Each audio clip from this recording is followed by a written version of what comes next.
Hey, everybody, and welcome in. It's the Poor Man Fantasy Football League podcast. We're the fantasy football show that gives you a peek inside the life and times of our Dynasty League. I'm your host, Mike. With me, as always, is my friend Andrew. And this week, we're going to be talking about the AFC South Divisional Breakdown. Let's talk some trash, because that's what this division is. Andrew, how you doing? I'm doing good. Yourself? I'm hot. I'm uncomfortable. It's the hottest day of the year so far, and I regret not spending money on an AC unit. I realize it only works for a couple days of the year, but we bought a pool instead. You saved a lot of money because a pool. I'm sure your pool was a lot less than the air conditioning unit. Yeah, it was. It was a learning experience. It's been a fun experience. The pool life is definitely one for my family. The kids love it. My wife loves it. I liked being around it. I hate being splashed by it, but I will embrace it.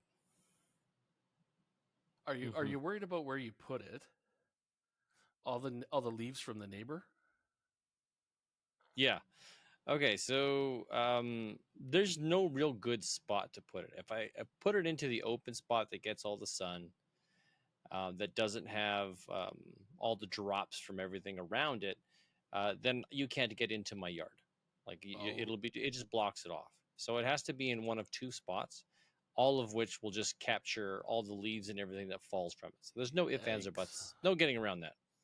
However, I did pick a spot in my yard where the trampoline sat last year and kind of killed the grass. So I just helped cover that space up. It wasn't very level, so I had some leveling issues, but that's all taken care of, and it's actually not bad. The only thing that I'm worried about now is there's a couple roots. I did put down a couple liners to prevent things from growing, but there's a couple tree roots that have now you can feel. And as long as people don't sit and rub their feet on it, I think we'll be okay. What I've seen some people do is get those Paving stones, the squishy pads gym floor mats, yeah. that you put under your treadmill, they all interconnect. They got the Yep. thing. Mm-hmm. I've seen online people put those underneath to give it a little bit more cushion. So that's something on our radar for next year. So using a paving stones to help hold the posts is on the list. Leveling it with sand, and then using the pads as you just mentioned, outdoor rated ones, not just that way they can sit outside. It can be there year round. Now we're just toying with the idea of what do we do come end of season? Do we drain the whole thing? There's a couple things we've learned that you could drain half of it and just let it freeze because it is weather rated. Oh, okay. And that way it doesn't damage. You lower the water level down below the vent and drain lines. You remove those, and then it's just the liner and the frame that stay. Okay. And then you just treat the water, or you cover it still, allow it to freeze and thaw and do its thing. And then in the springtime, when everything melts, you just treat the water and fill it back up. That way you're not spending a small fortune putting water back into it. I'm like, okay. And that way I don't have to spend the time tearing it down as well. Yeah. Because tearing it down and drying it out so that it doesn't grow mold or anything over the winter to bring it back out. Yes, okay, there's pros and cons. So we're doing some fact finding. We're going to learn about it. But so far, it's been a hit. Well, good. Mm-hmm. Did you guys get one of those solar heaters? No. I want one now because the water is chilly cold. But the ones that we've seen that we can get locally, the hosing, the hose pumping is just, it's not long enough to where we could get sun to make it work. Oh, okay. Back to the pool. So we'd have to find, I could do a solar heater, a solar panel that powers a heater closer to, that's possible. But the actual solar pumps where the solar panel and the pump are kind of all built into one unit. The pipe, I'd really have to run some tubing and it'd be just an awkward experience. So we'll figure something out. But so there is something to be said about warming the water somehow, because the top layer of the water, you touch it, oh, this feels nice. The little heating pad that the solar sun hits it, heats up the water, feels good. A couple inches down though, and it's like that feels like ice. That is That is jarring. Yeah, it takes your breath away. Do you guys get lots of sun in that area? Nope. Yeah. No, we do not. We got a good amount of sun up until about noon, 2 o'clock in that range, and then the trees, and then it kind of ducks behind the trees for the rest of the day. See, yeah, So our backyard's the opposite. you get sun all the time in your backyard. Yeah. From depending on where, if I was to put one, depending on where I put it, like even in the morning, as the sun comes across the front of the house, I would probably put it on like our concrete pad there. Okay. So it gets some sun till about noon, and then it goes behind the sun. The sun kind of goes behind the house, and then we get it back at about 2 o'clock. So it's about a 2-hour window of not having sun. Break. Of not having sun. So for us, I think we would get it would probably stay warm a lot better in our yard. But I would have to figure out some way of cushioning, because putting it on concrete would be hard. It'd be okay, but it wouldn't feel comfortable. Exactly. I love the idea of that, what you just described, those little interlocking gym mats. Yeah. Some of them that we looked at, they're kind of pricey. So to cover this space, it'd be a couple $100. But it might be a worthwhile investment next year, because we're just looking at what it would take and then what we're willing to invest into it. Yeah, every year if you get something new for it, right? If you guys plan to keep it for the next 10 years, because your kids are going to be at home for at least 10 years.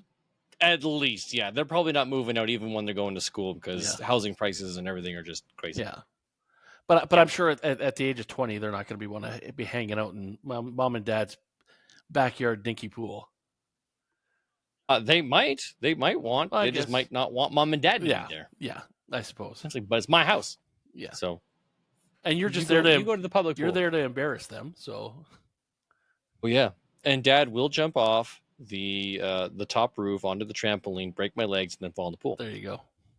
That was the challenge yesterday on Canada Day, which is, by the way, happy Canada Day for those that celebrate, and happy 4th of July for those that's coming up. Yes. Yeah. Mm-hmm. So you jumped off the trampoline into the pool? No, that was something we were trying to do, but the power of a good woman was the steely stare of "No, you won't," and then that stopped it. Well, yeah, but I did say, "Hold my beer."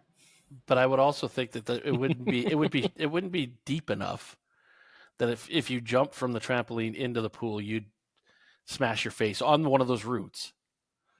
No, it's 42 inches deep. So if you balled up or spread out when you hit the water, you wouldn't hit the bottom. Nice. Yeah, but if you went like feet first, oh yeah, you'd slice through that water right to the bottom. And yeah, break your ankles. Yeah, the pool life. It's a good one. There you go. Well, there is some football news to talk about. Yes, to me, it's sad and pointless. But Darren Waller's back from out of retirement. He is playing for the Miami Dolphins. Guessing the rap career didn't go as well as planned, and he's back. I guess. Do you want to tell the people why Darren Waller's back and playing for the Dolphins? Because they had a tight end named Jonnu Smith.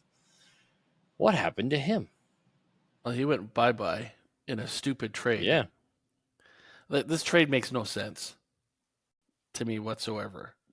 Micah Fitzpatrick from the Steelers goes to the Dolphins for Jonnu Smith and a bag of balls and Jalen Ramsey. Like I said, a bag of balls. And I think the Steelers get a draft pick.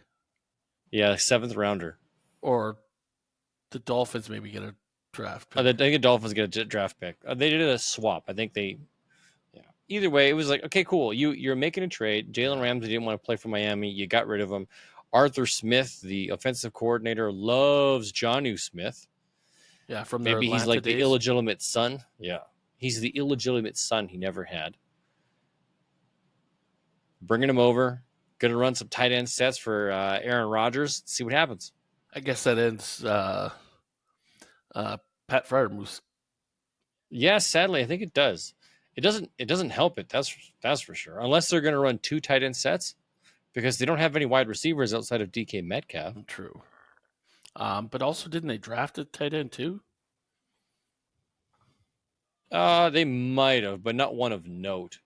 Not one that we would need to be concerned about. Let's see here, Steelers. Who knows? It's such a mess. Deal town. And speaking of mess, let's talk about the AFC South. There's one other article. Oh no, what happened? Didn't you see the one I sent you a few hours ago? Oh, geez, yeah, Shedeur Sanders possibly leaving the NFL for the CFL. Come to play in the Canadian Football League if things don't work out. What they did was they've signed him to contract negotiations, so nobody else can get him. Yes, nobody else in the CFL can try and snag him, and this is based off of rumors that he might get cut before the end of camp. I get he slid in the draft, and maybe things aren't working out in camp, but I don't expect him to leave the NFL. Somebody, if he gets cut, and I mean like Cleveland cuts him, another team, someone will pick him up. Yes, someone will pick him up. I mean, I think what Cleveland is looking at, and it was said in the article even, they've got nobody at quarterback. And what they're potentially looking at is dropping Shedeur, dropping the other draft pick that they picked up this year. Okay. And Dylan Gabriel? Something like that, yeah. And going after the number 1 pick next year. So they're already talking about tanking the season to get number 1 to get the quarterback next year. Well, if that's the case, they should be running Kenny Pickett as their starting quarterback, not Joe Flacco. I think Joe Flacco has a better chance of, being good than Kenny Pickett. I think Kenny Pickett was hurt. That's perfect. Or somebody was hurt that you and I were talking about last week in our backups. There's actually a starter who might not start, and I thought it was Pickett. Okay, could be. But it was somebody we were talking about last week as, that would be an interesting backup. And, I can't remember who it was now. Sorry. Well, Kenny Pickett says, Kenny Pickett expected to be QB1, says Deontay Johnson. Okay, well, maybe he's not the one that's hurt. Maybe it's somewhere else. Good luck to you. Deontay Johnson, wide receiver 3 for the... Yeah. He just wants to get his name in the newspapers. That's right. So I'm going to talk up my boy because we're playing third string back here. Yeah. I'll have the third string quarterback throw the third string wide receiver the ball. Wide receiver, yeah. Yeah, we're going to be starters, buddy. We're going to do it. Okay, anyways. So last year when we did this, we reviewed the teams and how they finished against our projections. We did that at the end of the season where we actually did that review. So this year's a clean slate. The division broke down like this. Houston finished 10-7, good for them. Indianapolis 8-9, Jacksonville 4-13, Tennessee 3-14. So not a strong division, although Houston did, even with all of the injuries, did perform admirably. Down year for CJ Stroud. Nico Collins was out for quite a bit, and Tank Dell just disappeared.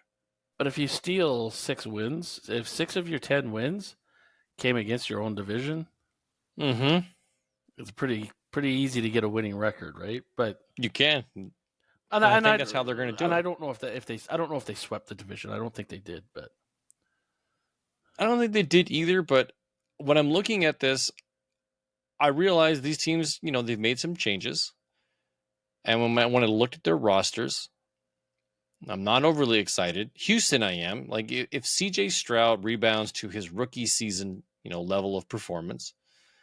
I think Houston has a really good chance of making the playoffs again as a strong contender, not as a just, hey, we just won the South, but I think they're the team to beat. I do like their roster overall and some of the moves that they made. Everybody else, however, I'm not super excited about. I don't like the Colts. I don't, because their quarterback room is just ugly. Jacksonville made a lot of changes. They cleaned house in a lot of areas, but is it good enough? We'll find out. But they're at least promising. And the Titans, they're just garbage to me. Signing Cam Ward, but not really giving him anything to work with doesn't make it any better. It's just like you're setting him up for failure. You swapped out DeAndre Hopkins and Tyler Boyd for Tyler Lockett. Yeah. Ugh. Anyways, so here's my prediction. I think Houston does win this. When I looked at their schedule, it'll be tough because they're actually playing against other teams that I think really made some significant improvement too. But I do think Houston has a good chance of getting 5 to 6 wins out of just their division. So I have them going 9-8. What do you got? I have them going 10-7 again. Okay. Again, I think they take 5 of the 6 games in the division. Mm-hmm. I think they play Indianapolis week 2. And with Jonathan Taylor still being fresh, they lose to Indianapolis week 2. Okay. But beat them later in the season. Sure, I can see that being a split. I think Indianapolis is a team that is good enough to steal games, but not good enough to win the division. Yeah, so do I. Okay. It comes down to the quarterback. They seem like Anthony Richardson, I don't think is the guy. If they run with Daniel Jones, I think they have a better chance of winning. That's who it was. That's who it is. Daniel Jones? No. Or Anthony Richardson, because his shoulder injury? Yeah, might not be ready to play. Because we were talking about Daniel Jones as a possible number 2 that could get good numbers if Anthony Richards doesn't produce. We talked about that last week. Mm-hmm. And then I was hearing yesterday when I was going through the AFC South stuff that Anthony Richards might not be ready for week 1 because of the injury. Oh. So, okay. I don't think either one of us took Daniel Jones. So, no. I don't want to play Daniel Jones, but I am a fan of Jonathan Taylor, Josh Downs, and Michael Pittman. Yeah. And I think they're probably best served with Daniel Jones. Yeah. But the team, because there's 2 entirely different play styles, Daniel Jones versus Anthony Richardson. Yeah. I don't see them playing the same way. Yeah. And also they got a decent tight end in Warren. Tyler Warren, yeah, he's like a Brock Bowers 2.0. So some good things could happen there. He might actually be the number 1 or number 2 target on that team. Yes. So there's some good upside and potential though. But having said that, I only have them going 7-10, which is okay. One spot higher than me. I have them going 6-11. I think the quarterback changeover. I think I would like to see them commit and ride a quarterback out for the season. But I think they'll flip-flop back and forth. Here's kind of the way I see it. I think if Richards is ready to go day 1, they'll start him. They'll probably lose game 1. Again, I think I have them beating Houston week 2. Game 2. I think then everybody's going to be there. Oh my God, we beat the Texans. We're a better team than we thought we were. They're gonna be high on themselves. They'll lose their next 2 games. Then they'll bring in Daniel Jones. The change of pace will get them 2 or 3 wins. Maybe not in a row, but maybe win a game, lose a game, win a game, lose a game, win a game, lose a game. I think that's how they get to their 7, is flip-flopping back and forth with wins and losses. And by the end of the year, we might be back on Anthony Richards because Daniel Jones starts sucking because he can't handle a whole season. Yeah, that is a realistic outcome. Yeah, because I think they could beat, they could steal maybe the 4 games against Jacksonville and Tennessee. I actually had them. That could give them like 5 wins. And then they just got to get it outside of division win. Squeak a couple other wins, yeah. Yeah. I had them splitting between Jacksonville and Tennessee, so they each got 1. Mm. And then if they did beat Houston, I didn't have them beating Houston, but if they did, right, that gives them, that's at least 3 wins. Yeah. Right there from the division. All right, let's talk Jacksonville. Yes. They finished 4-13. They made some changes inside the organization. They got a new head coach. They drafted highly, taking Travis Hunter. And I don't know what to expect exactly from them, but there were highlights from them last year. Brian Thomas Jr. was a really good wide receiver. Yes. Trevor Lawrence was able to work with him. Trevor Lawrence didn't stay on the field very much because Mac Jones got a lot of work. And oddly enough, some of the best games for Brian Thomas was with Mac Jones. So I don't have high hopes, but I think there's some good potential here. This is a team that could rebound quickly. That said, I still only have them going 5-12. Okay. Jags, I've got them at 8-9. Oh, because so you're a little stronger. I think they have a weaker outside the division schedule than the other three teams. So I think they could steal a few games from outside the division. Okay. This team, I think, is either going to ball out or they're going to suck. Like, at running back, you got Etienne. Mm-hmm. But is Tank Bigsby. Is Tootin going to steal the job? Could, right? Like, that could be a three-headed monster until they figure out who they like. You got Brian Thomas, who's going to be great regardless. Could have a good season. And then you got Travis Hunter, who could shock the hell out of everybody and be, another Justin Jefferson. Or a Randy Moss. Like, this kid has the potential of being a generational talent. If they use him properly, and play to his strengths, because who are you going to cover? Are you going to cover Thomas or are you going to cover Hunter? One of the two of them's got to get open. Or one of them is going to be open. One of them is going to be open. You scheme one of those guys to be open. If you double cover him, well, guess what? You left this guy over here unprotected. Yes. We're going. And then you also got Strange at tight end, who's not bad. Because they did spend a second-round pick on drafting Brenton Strange, and then they dumped Evan Ingram, so maybe they believe in him? If Hunter and Thomas gets them down to the goal line, down to like the 10 or 15. Strange in the red zone. Strange might be the guy to just just drop it over the offensive and defensive line. 2 receptions, 1 touchdown, 10 yards. Yeah. Or even just one, right? Like you just kind of, or you even go with almost like a screen, right? He comes across the middle, you let the D-line come back at you, and you just plop it over them, and he's right there at the goal line already, right? He's just got to fall backwards, right? So yeah, we didn't see a lot of him. His name didn't come up, so he's kind of an enigma. Yes. We'll see. Yeah. All right. Well, I wish them all the best. Like I said, I've got them at 8-9, but could they push up and even challenge Houston for the division? Quite possibly. Okay. Let's talk Tennessee. They had the first overall draft pick, but they had that for a reason. They structured and built their team to not be winners. And they barely won. So here they are at 3-14. The significant replacement that they made was at quarterback. They drafted Cam Ward first overall. By all accounts, the kid could be good. We won't know for certain. I'm not going to bet on it. It's not something that has panned out well historically. Quarterbacks coming in first overall, doing good things for your organization. And when I look at the roster, it's not very exciting. No, it's not.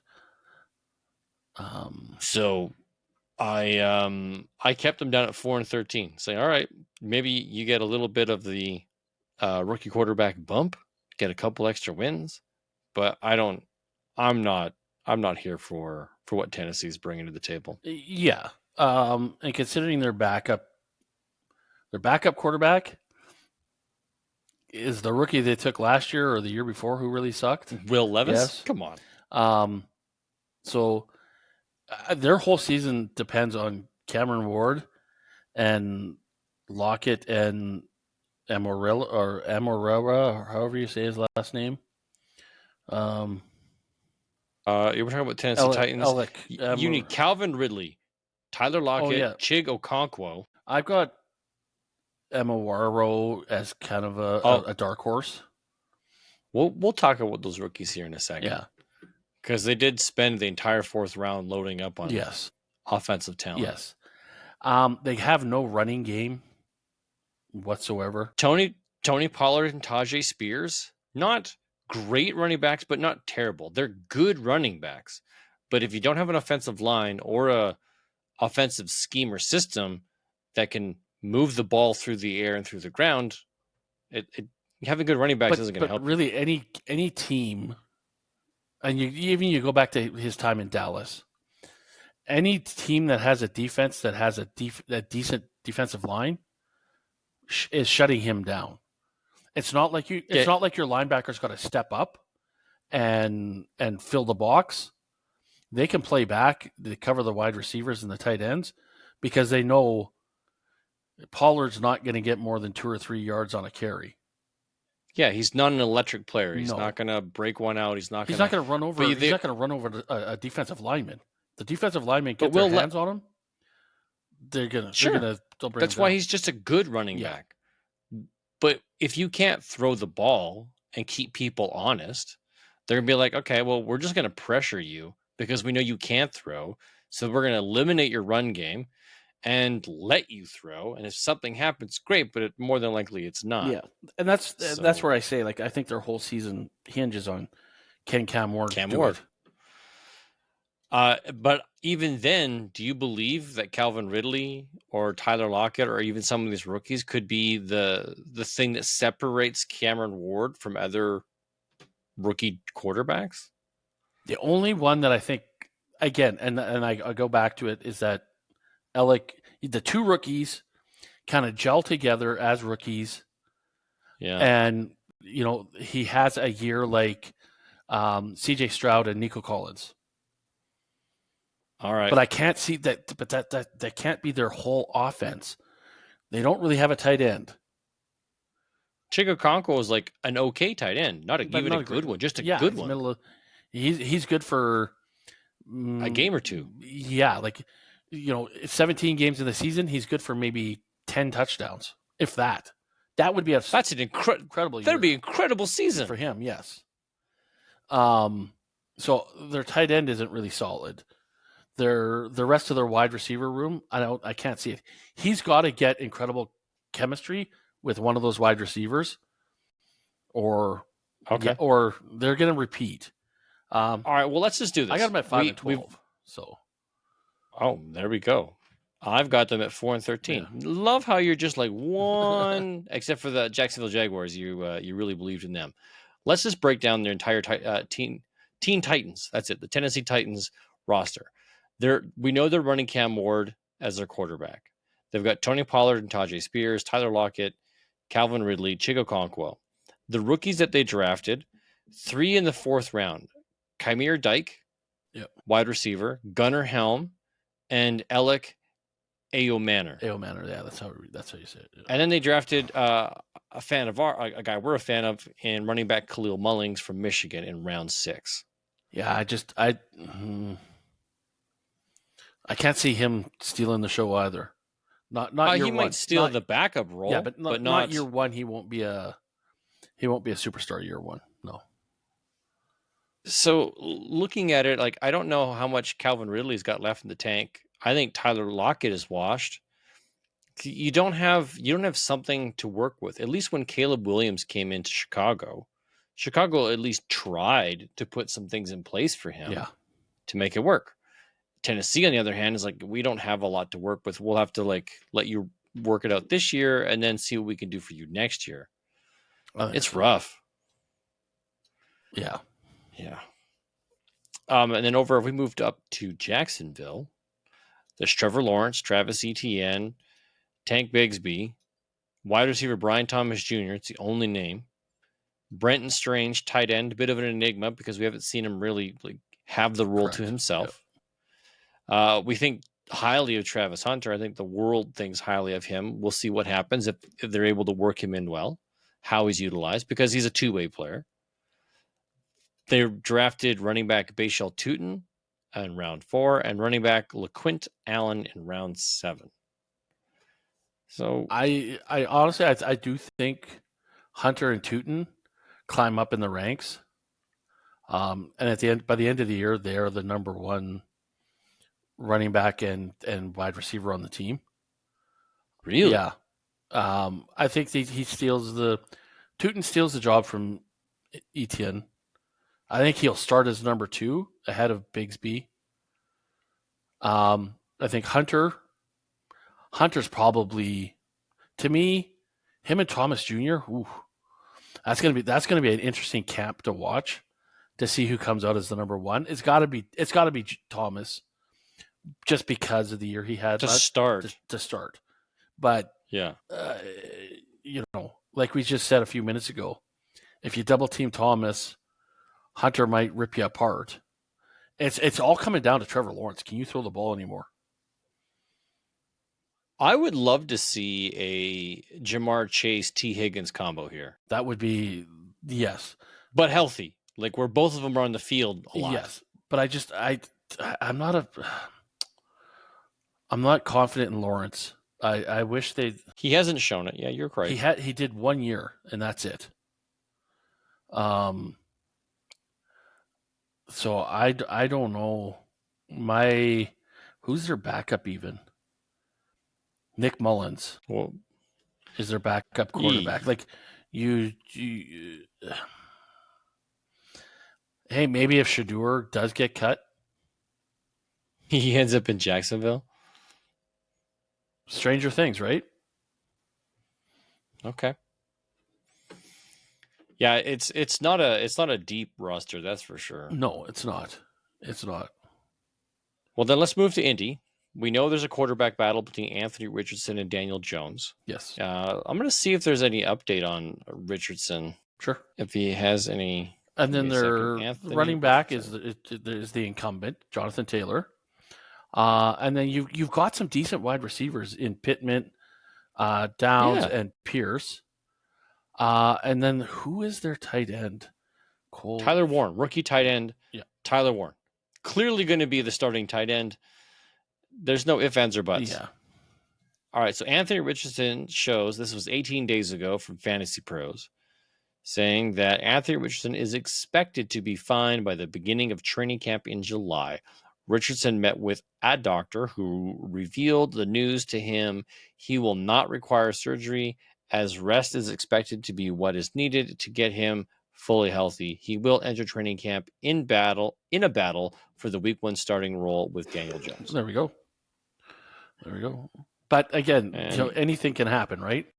You get into camp and you actually start going through some reps and guys hitting you, and are you actually ahead of where you thought you were? Or did he get scared shitless about getting hit again? Right? Because some guys go through that after getting a major injury. Yeah, they become gun shy. Yep. All right. I like the Colts have the potential. They have a roster. It's a good-looking roster. Yes. From a fantasy standpoint, outside of the quarterbacks, the rest of the team is a decent-looking fan. Yeah. I wouldn't mind having any of them. I have shares in all of these players: Jonathan Taylor, Pittman, Josh Downs. I don't have any Alec Pierce, and then Tyler Warren. Like, these are guys that, depending on who the quarterback is, can dramatically change their fantasy performance. Yes. And I think it's the detriment to the fantasy part of it is which guy is going to be the guy that week. Which guy is going to get the 20 points? Somebody's going to. But which one of the 3 is going to get it? Or is it going to be Jonathan Taylor running the heck out of the ball? Just let it be Jonathan Taylor all the time. Why you have him in every one? I have him where I need him to be the guy. There you go. Yeah. Otherwise, I do have a couple shares of Michael Pittman. I'd love to see a return on the investment. Yeah. Oh, for sure. But and then leads us to the Texans, which I think is the funnest team to talk about. Yes. They made they revamped that O-line. They made some good investment. I think they made some great draft selections. Yes. CJ Stroud, as long as he comes back and he has a return to form, and he wasn't as, I'm not sure what happened to him last year, but he just didn't live up to the trajectory he was on. But you know what? Here's always, this has been my thing about pro athletes, period. Okay. The more popular they get, the more advertising and distracting. I got to go do a commercial. I got to go do a podcast. I got to go do Sports Center. I got to do this. I got to do taking their mind off of the game. And you see it with a lot of athletes, right? You see a ton of their commercials to the regular season. They don't perform really well that year. And then you see their endorsements drop off a little bit, and there's less distraction, and they bounce back and have a great year. So maybe that's what happened with Stroud. Like maybe he was too busy doing side stuff with his agent, reaping the rewards from having a great rookie season. Yes, 100% deserves it. But maybe there was too many distractions, and that's what hurt them. They still won the division, but maybe he could have had a better year. I'm expecting just like the Chiefs last year. Garbage. You saw a ton of Kelsey commercials. You saw a ton of Mahomes commercials. You saw a ton of Andy Reid commercials. And the team had a fall-off year. It still made the Super Bowl, but still, yes, they did not live up expectation. Yes, they weren't putting up 45 points a game. They were only putting up 20 points a game. And their defense had to step up.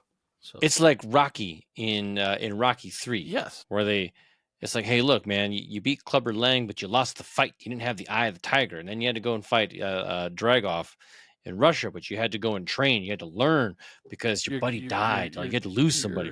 You're confusing two different movies. That's 3 and 4. 3 and 4? What was 3? 3 was Clubber Lang. Clubber Lang, and then it was 4. Sorry, he lost to Lang at the beginning and then beat him at the end. And then 4 is when he had to go fight Dragoff. And his buddy got killed, so they had to redeem him and climb the mountain. Drago. Right. Yes. There we go. So I always got to yell the guy's name at the end of the run. Because he can't say Adrian because she didn't appear in the movie. Just win. Just win. Just win. Just come back to me. CJ Stroud. I like him. I think he has a bounce back year. Yes. I think Joe Mixon is going to have another year, but he's aging. They brought in Nick Chubb. That's a wicked backfield. If I was defensive line player, I'd be worried. Who's going to run over me? Essentially, or who do I have to block? Because if I shut one guy down, I've got guy 2 coming up. I think it's like it was a good move by the Texans to bring him in. It might suck for us fantasy wise, but I think it's a good move for the Texans. And then Nico Collins, and he only has to compete with Christian Kirk and Tank Dell, but both of those guys essentially evaporated last year. That's where Jaden Higgins is going to come in. Yes, he's already listed as the wide receiver 2 on the depth chart. Yes, and I know I've said it already on this podcast, not this podcast, but a few weeks ago in conversations. Yeah, I see Nico Collins having a down year again because he had such a good year last year. He's going to reap the rewards. He's going to get distracted, and he's going to have a fall off year, and because teams are going to start double teaming him. I say Jaden Higgins will probably be ranked higher than Nico Collins at the end of the year. Oh. Well, I do have a lot of shares in Jaden Higgins. Just the way our drafts played out, I never got a single share of Trey Harris of the Chargers, but I always had Jaden Higgins sitting there when it was time to draft in the second round. Yeah, I think I took your Charger guy a few times. Yes, you did. You were always ahead of me for some reason. Oh, there goes Trey Harris. Yep, Trey Harris is gone. Oh, there's Trey Harris. Man, I can't get a Trey Harris share. So I love this news from you. I will gladly accept it as gospel. Hey, and Jaden Higgins will be awesome. I think he's got the opportunity to have a great year, and that's what's going to, between him and Nico Collins early in the year, that's what's going to pull Stroud out of his funk, because he's going to get confident again, and he's going to get cocky again, and just go out, have fun, and just chuck the ball wherever. Because I think those two guys can get to the ball, even if it's not like a bullet target to them. It could be off a little bit, and they can adjust and get to the ball and make the play. I think that's where he's going to start getting more confident. and he's going to build that rapport with both of them. But I think Collins is going to have an off year. I hate to say it, being a Wolverine guy, but guys go through it, right? Guys cannot be at the sitting in the top spot every single year of their whole career. It just won't happen. Okay. Well, I do believe CJ Stroud has the ability to support 2 receiving targets. Yes. Fantasy relevant targets. Yes. Whereas I don't know if Trevor Lawrence can. Correct. I see them as the Bengals of 3 years ago, when the Bengals really had 3 good wide receivers. In Boyd, Higgins, and Chase. And Burrows was just slinging. Yeah, where do I want to go now? Where do I want to go this time? You never knew where he was going to throw the ball to. Well, there is a good chance if they focal point on Nico Collins and say Jaden Higgins, then it should open up for everybody else to at least fill in the gaps with Dalton Schultz at tight end, Tank Dell, Christian Kirk. Maybe, I don't know if he's got anything left in him, but yeah, I like where they're going with it. But then you also have that Knoll as well, right? Yeah, round 3, they drafted wide receiver Jalen Knoll. He's not a big receiver. Jaden Higgins is like 6'4", 215. Jalen Knoll, give me a second here. I'll pull him up. He's 5'11" and 201 pounds. So as of right now, he's not he's injured. Oh, that sucks. Oh, that was 21 days ago. So we'll see. All right. Well, hopefully he's able to get on the field. And I can't see Woody Marks even making the team with the 2 running backs they got. Not with Nick Chubb now, but maybe a depth piece because he doesn't cost anything. Yeah, it could be on the practice squad or what have you, right? And same thing with that Luke Lachey. Tight end Luke Lachey in round 7. Yeah, I can't really see him making. Again, he'll just be a depth player. Well, here's who they have at tight end. Dalton Schultz is the starter. They got Cade Stover, Brevin Jordan, Irv Smith, and now Luke Lachey. So that's a lot of old talent outside of Cade Stover. Yeah. And you know what? If the team puts him on the practice squad or even as a depth as a kick returner for a year or 2, and then throw them into the tight end, maybe he develops into it. See how it pans out. All right. So are we doing a fantasy? Oh, yes, you do. We do have. Yes, we are. I've already picked my trash. Okay, your trash. Yeah, I went full trash panda on this one. So how we're going to do this? We're going to pick the best fantasy lineup just from this division: quarterback, running back, wide receiver, tight end, and a flex. Okay, let's see how much we're differing here. Now, of the quarterbacks, because there are 5 you could consider: CJ Stroud, Anthony Richardson, Daniel Jones, Trevor Lawrence, and Cameron Ward. Of those 5, I chose CJ Stroud. Wise choice. That was mine as well. Yeah, I don't know if there's.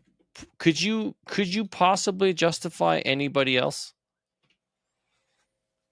If you believed in, because he's young, him bouncing back and gaining some confidence in Richards. But you know what, Lawrence has got a lot of talent around him.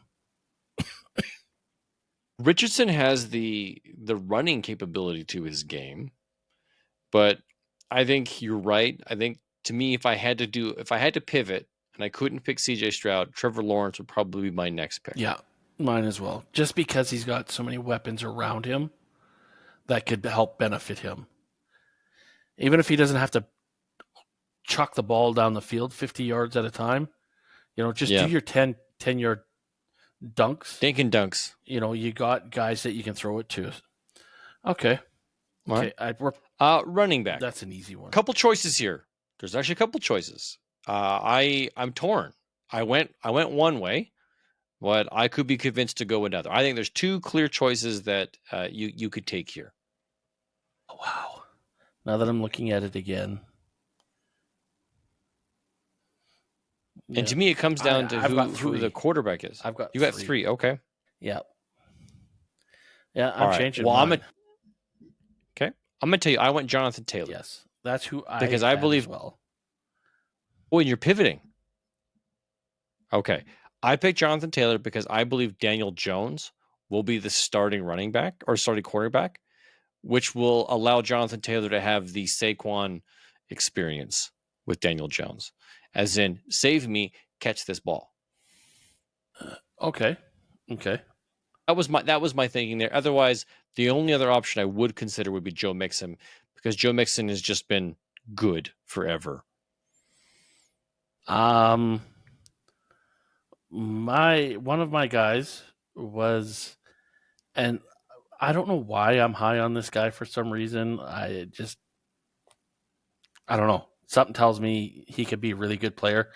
Is Tootin, but I didn't know. I didn't take him. Okay. He was my third pick. All I right. originally had Taylor written down, but I got to pivot to Mixon. The only thing that scares me with Mixon is he's going to lose touchdowns to Chubb. Yeah, it's just how much does Chubb? How healthy is Chubb, and does Chubb work his way into? Even if I was the Colts, or not the Colts, the Texans, Chubb, we're going to get you to the playoffs because you've never seen the playoffs. But you are going to sit downs 1 and 2, unless we're at first and goal, second and goal. Mm-hmm. Unfortunately, sir, you're going to sit on the bench until we need you to just punch it in through the goal line. You are going to be our Jerome Bettis. And if it's 3rd and 1 on our own 20 and you punch it and can run the whole field, have at her, old man. You might need oxygen at the end, but take it. Those are the only times you're going to get a big touch and lots of yardage. But I think that's the only thing that worries me about Mixon is losing touchdowns to Chubb. Yeah, well, in his prime, he was a quality player. His upside, though, for Mixon, he's going to be the catching back because Chubb cannot. That's why they had Hunt. Kareem Hunt, yeah, because he was a better blocker and he could catch the ball. So, okay. Wide receiver. Couple choices here. A few, yeah. I went definitely where I thought things ended last year on a good way, and I think they'll repeat again this year. I went Brian Thomas Jr. Nico Collins would have been my choice, but I don't think Nico Collins stayed healthy long enough last year to say, hey, you can be the guy. And now they got Jaden Higgins and they kind of reformatted their offense a little bit. I still think Brian Thomas is going to be a focal point because there's nothing else on the team outside of Travis Hunter. And if Brian Thomas can have a year 2 with Trevor Lawrence, I think connection established. Even if he ends up as the wide receiver 2 on his team, I still think it's a good finish. Yes. Because of everything that you said, I took Travis Hunter as my wide receiver. Okay. You're going to believe in the rookie sensation. Yes. Okay. The other person I had written down was Nico Collins. And I think he's going to have an off year. And again, he doesn't finish as number 1 on his team at the end of the year, I don't think. Okay. At tight end, we both have the same guy. Yeah, well, there's not much to choose from here. So I'm going to believe in the rookie Tyler Warren and hopes that good things happen for him. Yeah. And then the flex play. This is where things get really dicey because you went Travis Hunter, I went Brian Thomas. Nico Collins is in play here. Michael Pittman and Josh Downs, because to me, those guys could interchange as the wide receiver 1s on their team. I'm not picking anybody from Tennessee. They're not on my radar. They're not somebody that I would take. I don't think I would take a running back in Jacksonville because I think they split it throughout the year. Yeah. Because I don't think they just give it to one guy. Whereas like Joe Mixon, he's going to get it and maybe lose some touches to Nick. But I still think he gets the majority of the work. I've already got Jonathan Taylor in there. And then I don't trust Tank Dell, but you've got me thinking about Jaden Higgins now. So if you think Jaden Higgins can surpass Nico Collins, then that would probably be the choice to make. I went Nico Collins because I still think he's the guy on his team and he finishes as number one. And I think that surpasses Josh Downs and Michael Pittman, mainly because I'm worried about how long Richardson or Daniel Jones will be the quarterback. For the inconsistency there is going to hurt them. Yeah. Mm-hmm. No, hey, you know what? If Nico can repeat, that is a sweet flex spot. If he can repeat that. I went out on a limb and I'm hoping that 92% of their offense runs between these two guys. Okay. I took Brian Thomas as my flex. Oh my goodness. Now that is a bold move. So I'm taking both wide receivers off that team. Yeah. Because like I said, I think what else? Who else is going to get touchdowns? If they get to the goal line, it could be a hodgepodge of Brenton Strange or one of the three running backs. True. Yeah. But I think there could be one or two, 50-yard plus touchdowns from these wide receivers. Like quite often, right? Like every other game, somebody could get a 50-yard touchdown, which is like 11 points right there, right? Like, I think those two guys, they could have a like Cincinnati, a Chase, Higgins, kind of year with the these two receivers. Yeah. Okay. Well, it's a bold move. I like it. I don't think you're wrong. I think we'll find out at the end of the year how these things play out.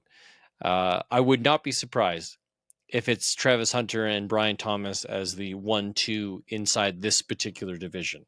But you're 100% right. It could be Nico Collins. It could be Pittman or Downs. There's lots of guys that could step up. Mm-hmm.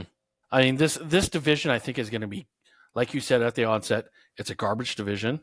It's going to be boring as hell to watch outside of the Texans, because I think it's all small ball. But there's going to be flashes of games and teams. You're gonna have a highlight or two out of some of these teams every few weeks. I think there's some quality talent here. Yeah, you're right. There's going to be some highlight reels, some good stuff. It's just not consistent. That's the biggest thing. Yeah. All right. Well, so my team is CJ Stroud, Jonathan Taylor, Brian Thomas Jr., Tyler Warren with my flex of Nico Collins. Yours is CJ Stroud, Joe Mixon, Travis Hunter, Tyler Warren with your flex of Brian Thomas Jr. It's fun. Yes. All right. Well, this officially kicks off our divisional breakdown. We're going to be doing these for the next several weeks up until the beginning of the season, when we'll do a season primer and get ready for the regular football season. And I heard today there's only 10 Sundays until real football. When you put it in that perspective, it's is it really real football? It's probably preseason football. So not real football, the Hall of Fame game. It's the Hall of Fame game is not real football. Although I won't miss it for the world, because come that time, like right now is the worst spot for sports fans, period. You've got baseball and the CFL, and that's it. Well, there's how many? There's 3 different soccer leagues going on. There's like CONCACAF, which is not the primers for FIFA, but there was the FIFA that just ended, or FIFA qualifiers or prelims, where you got essentially a chance for FIFA-based teams to play together. Yeah. So yeah, there's not a lot going on, unless you're into like some pretty wild sports like I don't know, is there any racing going on right Yeah, now? there's the NASCAR and Formula One and all that stuff is in mid-season right now. Okay. All right. But for the big four, there's one baseball, and that's it. I find baseball very exciting to watch. I know you don't, but again, Nope. that or you're watching reruns of the Food Network. Hey, you know what? I do like a couple shows in the Food Network. Yes. There's Chopped. I like that one. I'm not even sure it's on anymore because I haven't watched it in a long time. But there's some fun shows. Diners, Drive-Ins, and Dives. It's a fantastic show. Guy Fieri. It's a fun show because it shows me some good stuff. Makes me hungry all the time. You just like his hair. This is on the Food Network. That he has hair? Yeah, it's cool. If you got hair, you do what you want with it, man. More power to you. There you go. The fact that you can just be a wild personality and just eat food wherever you want, awesome. What a great life. Oh, man. Mm-hmm. All right. Enjoy the weather, folks. Be safe. Be patriotic in your own way. Have fun with it all. From one poor man to another. Remember, if it's not fun, it is not worth doing, everybody. Have a good night. Have a great week, everybody. Oh, and we are not on next week or the week after because Mike is on vacation. That's with his right. family. So stay tuned for 3 weeks from now when we jump into another division and potentially have a guest. We'll see. Yeah, we'll see who's available. So far, you guys have busy summers just like us. Who would have figured? Guys with families having busy summers? Yeah. Have fun, guys. Yeah. Have a great week, everybody.